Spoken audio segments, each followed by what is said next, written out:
Eu vou colocar aqui, Marcelo Joaquim, o que é manchete agora do Brasil 247, né? Braga Neto indicou o delegado preso por envolvimento na morte de Marielle para a chefia da Polícia Civil do Rio. Ele assume essa chefia um dia antes do assassinato por indicação do Braga Neto. E aí tem uma declaração aqui do Marcelo Freixo, uma outra, em que ele fala o seguinte, quer dizer, na verdade ele esclarece que o Rony Lessa, quando delatou o Rivaldo Barbosa, que era esse chefe da polícia, diz que o Rivaldo garantiu aos assassinos, na véspera do crime, que as investigações não iriam andar. Os assassinos recebem aval do chefe da polícia para cometer o crime. Então, olha só, eles recebem o aval do chefe da polícia um dia antes, no dia em que ele é nomeado pelo Braga Neto. Quer dizer, então, será que vai parar nessa família Brazão? Será que não tem mais coisa para aparecer? Que diz esse jornalista, o Tiago Barbosa. É de se estranhar que todo o aparato investigativo da República Brasileira não tenha solucionado o caso Marielle em 6 anos por conta de um ex-chefe de polícia, o Rivaldo, um deputado de quinta linha, que é o Chiquinho Brazão, e um conselheiro do TCE, que é o Domingos Brazão. Me parece que eles são muito pouco poderosos para ensejar toda essa ação do Estado brasileiro para travar as investigações. Então, Joaquim, eu volto para você com essa informação de que o Braga Neto indicou o Rivaldo um dia antes do assassinato. Era uma das coisas que eu coloquei na abertura, que era estranho isso, que havia uma participação, que o Braga Neto era o chefe na ocasião da segurança pública, e nós sabemos que aquela investigação, ela não era tão difícil, num primeiro momento. Claro que havia pontos cegos. E ela foi sendo complicada. E havia, ao mesmo tempo, uma demonstração de interesse hipócrita de parte desse delegado. Porque ele falava com a família manifestou hoje estranheza, porque ele era uma pessoa que estava próxima da família, dizendo que era uma questão de honra investigar e esclarecer o caso Marielle. Então, quando o Marcelo coloca, e é verdade, dessa ligação que existe com a polícia e a política, só diria que não é exclusiva do Rio de Janeiro, porque isso também existe em São Paulo e talvez em outros lugares, certamente em outros lugares, porque a polícia, as pessoas que são escolhidas para esses postos chaves, que existe o posto-chave, que existe na delegacia, aqueles que estão na delegacia mais importantes, ali está o poder efetivo de um governador, porque decide o que vai investigar. E muitas vezes aqueles que precisam de investigação procuram essas pessoas. E essas pessoas, por sua vez, ocupam esses cargos porque estão prestando favor. Em São Paulo, por exemplo, a gente sabe que aqueles que ocupam esses postos mais importantes, eles contribuíam até pouco tempo atrás, arrecadando junto ao crime. Arrecadando e pagando para poder se manter naqueles postos, as delegacias mais importantes. Então existe isso e é grave, e eu diria que essa é uma das perversões do sistema, ou como é que o sistema se dá em proteção de poderosos, que é a escolha desses delegados. Então, neste caso, o Rivaldo estava lá porque atendia a interesses de poderosos.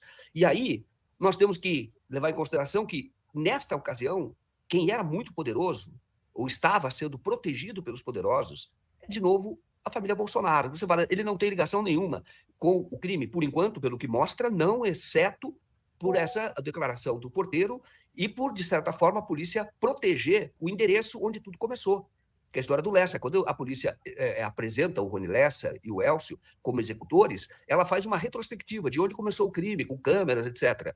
Só que não fala nada do condomínio Vivendas da Barra. Rebobinaram o filme, porque a investigação é assim. Aconteceu um fato, a polícia é como filme, vai rebobinando até chegar na sua origem. E é possível, vai indo para o passado.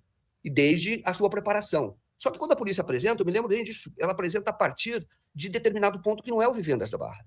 Porque do Vivendas poderia ter apresentado câmeras, certamente o Vivendas tem câmeras internas, onde os carros foram, e isso pode-se dizer que na ocasião tentou proteger que poderia haver ilação em relação ao Bolsonaro. Mas não era só ilação, tinha um depoimento, que vai ter o depoimento naquela ocasião, eu não sei se o depoimento já existia ou existia já essa informação, mas houve o depoimento do porteiro falando da casa 58. Então, fizeram já aquele trabalho, já era distorcido, tá? Então, naquela ocasião. E aí, é importante lembrar que Marielle virou um assunto de Estado no governo Bolsonaro.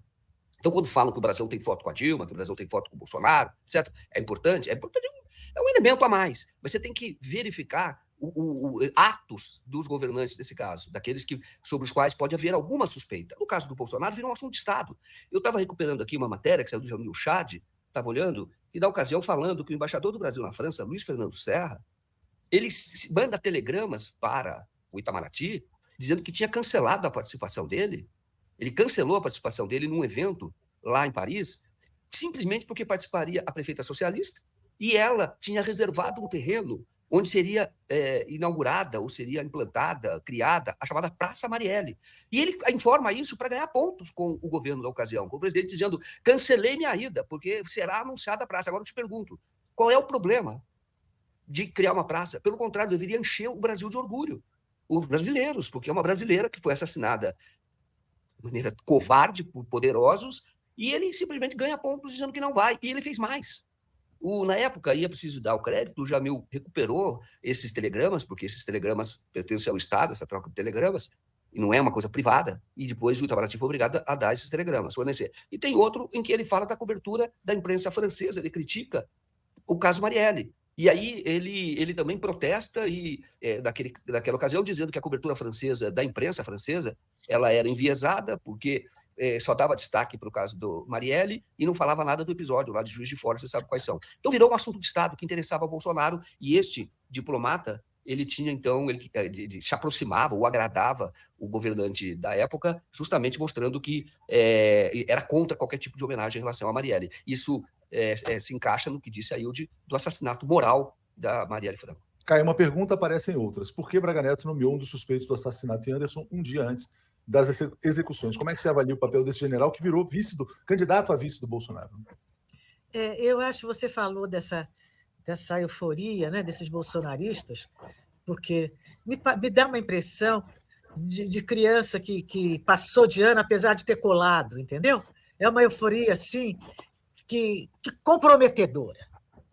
Você só fica eufórico de não ter sido incluído no prontuário de um caso desses, se você realmente tem digitais nesse caso. Porque, senão, por que você vai ficar eufórico, né? Eu acho que o Braga Neto, ele, quando interventor no Rio de Janeiro, veio com muita força, com muita prepotência, mandando os fotógrafos baixarem suas câmeras durante suas entrevistas, que não era. Ele veio realmente com toda aquela prepotência da ditadura de 64. Assim ele assumiu a intervenção no Rio de Janeiro.